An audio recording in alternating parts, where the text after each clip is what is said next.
భూమి మీద మనిషి అడుగుపెట్టడానికి భయపడే ఏకైక ప్రాంతం అంటార్కిటికా. నిన్నటి వరకు దక్షిణ ధ్రువం కేవలం శాస్త్రవేత్తల పరిశోధనా కేంద్రం. కానీ ఇప్పుడు సీన్ మారింది. వేల అడుగుల ఎత్తున ఎగిసిపడే అలలు, ప్రాణాలు తీసే చలి, భీకరమైన గాలులు, వీటన్నింటినీ దాటుకుంటూ లక్షల రూపాయలు కుమ్మరించి మరీ జనం అంటార్కిటికాకు క్యూ కడుతున్నారు. ఎందుకు? కేవలం ఒక సెల్ఫీ కోసమా, లేక కనుమరుగైపోతున్న ఆ మంచు ప్రపంచాన్ని చివరిసారిగా చూడాలనే ఆరాటమా? అయితే ఈ పర్యాటక మోజు వెనుక ఒక భయంకరమైన నిజం దాగి ఉంది. మనం వేస్తున్న ప్రతి అడుగు ఆ మంచు ఖండాన్ని మృత్యువుకు దగ్గర చేస్తోంది. మంచు అడుగున వేల ఏళ్లుగా నిద్రపోతున్న ప్రాచీన వైరస్లు మేల్కొంటున్నాయా? పర్యాటకుల రూపంలో అంటార్కిటికాకు కొత్త రోగాలు చేరుతున్నాయా? మంచు ఖండం నుంచి వస్తున్న ఆ డేంజర్ సిగ్నల్స్ ఏంటి? Watch the story.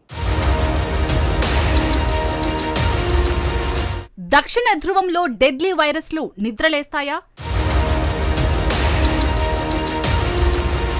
సెల్ఫీల సరదా అంటార్కిటికాను ముంచేస్తుందా? మంచు ఖండమిస్తున్న డేంజర్ సిగ్నల్స్ ఏంటి?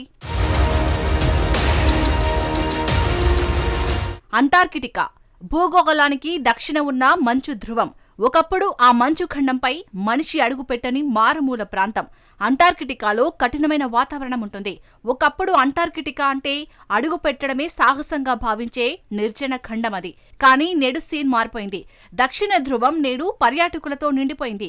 అయితే మంచు కొండల మధ్య సెల్ఫీలు దిగుతున్న పర్యాటక సందడిని చూసి శాస్త్రవేత్తలు ఒక రకంగా ఆందోళన వ్యక్తం చేస్తున్నారు.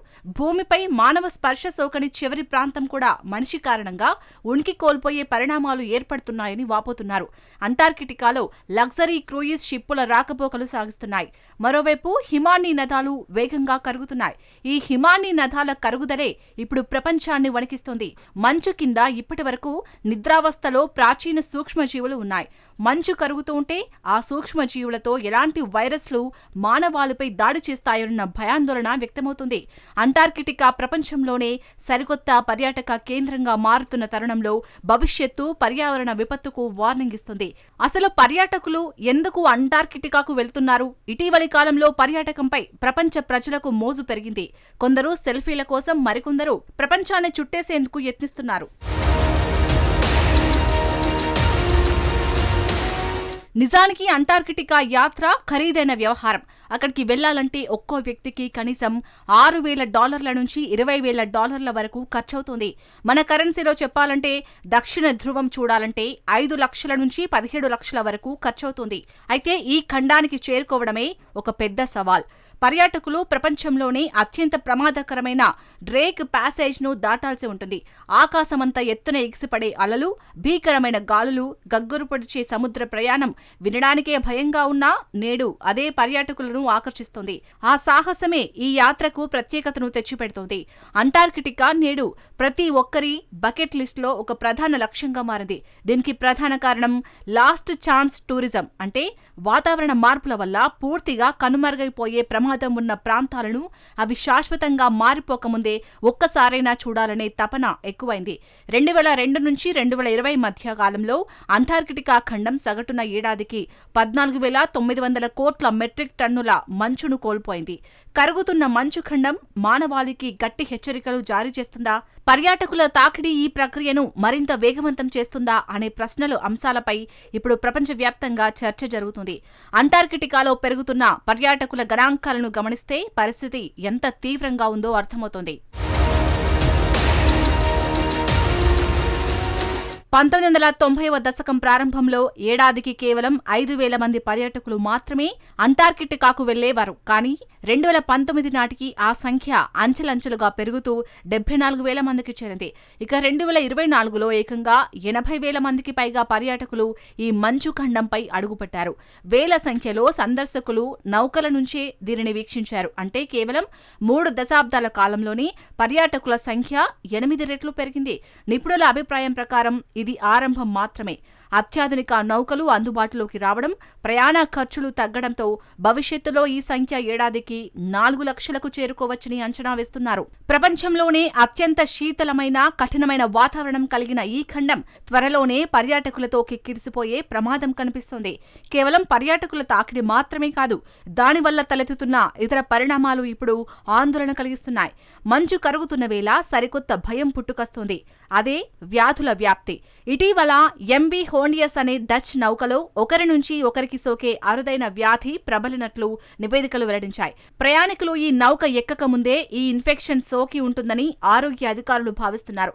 అయినప్పటికీ ఇది అంటార్కిటికాలో బయోసెక్యూరిటీపై అంతర్జాతీయంగా చర్చకు దారితీసింది. అంటార్కిటికా పర్యావరణం అత్యంత సున్నితమైనది. బాహ్య ప్రపంచంలోని వ్యాధులకు ఇక్కడి జీవజాలం ఎప్పుడూ గురికాలేదు. వేల సంఖ్యలో పర్యాటకులు అంటార్కిటికాకు వెళ్తున్నారు. వాళ్లంతా తమతో పాటు వైరస్లు, శిలీంధ్రాలు, ఇతర వ్యాధికారక క్రిములను మోసుకొచ్చే ప్రమాదముంది. ఇప్పటికే వలస పక్షుల ద్వారా అంటార్కిటికాకు ఏవియన్ ఇన్ఫ్లుయెంజా చేరింది. అడవి పక్షులకు, పౌల్ట్రీ రకాలకు వేగంగా సోకే ప్రాణాంతక వైరస్ ఇది. శాస్త్రవేత్తలు హెచ్చరిస్తున్నట్లుగా మనిషి విహారం కోసం వేస్తున్న అడుగులు ఈ మంచు సామ్రాజ్యంలో అంతుచిక్కని వ్యాధుల వ్యాప్తికి బాటలు వేస్తున్నాయా అనే భయాందోళనలు ఇప్పుడు వ్యక్తమవుతున్నాయి. ప్రస్తుతం అంటార్కిటికాలో అడుగుపెట్టే పర్యాటకులు తమ బూట్లను క్రిమిసంహారక మందులతో శుభ్రం చేసుకోవాలి. పరికరాలను రుద్ది కడగాలి. కనీసం తమ దుస్తులను కూడా వ్యాక్యూమ్ క్లీనర్తో క్లీన్ చేసుకోవాలి. ఇన్ని జాగ్రత్తలు తీసుకుంటున్నా శాస్త్రవేత్తలను మరో భయంకరమైన అంశం కలవరపెడుతోంది. హిమానీ నదాలు, వాటి కింద గడ్డకట్టి ఉన్న భయంకరమైన వైరస్లు ఉన్నట్టు శాస్త్రవేత్తలు చెబుతున్నారు. మంచు కరుగుతున్నా కొద్దీ వేల ఏళ్లుగా సుప్తచేతనావస్థలో ఉన్న బ్యాక్టీరియా, వైరస్లు మళ్లీ ప్రాణం పోసుకునే ప్రమాదం ఉంది.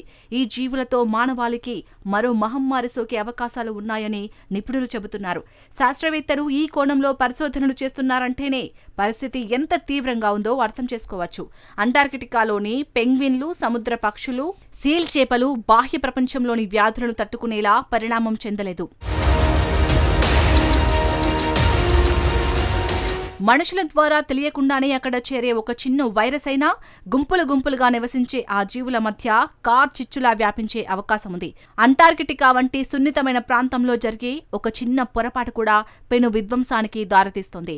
మానవ స్పర్శ సోకని ప్రపంచాన్ని చూడాలనే తపనతో జనం అంటార్కిటికాకు పోటెత్తుతున్నారు. కానీ మనం అక్కడికి ఎంతగా వెళ్తుంటే ఆ ఖండం తన సహజత్వాన్ని అంతగా కోల్పోతోంది.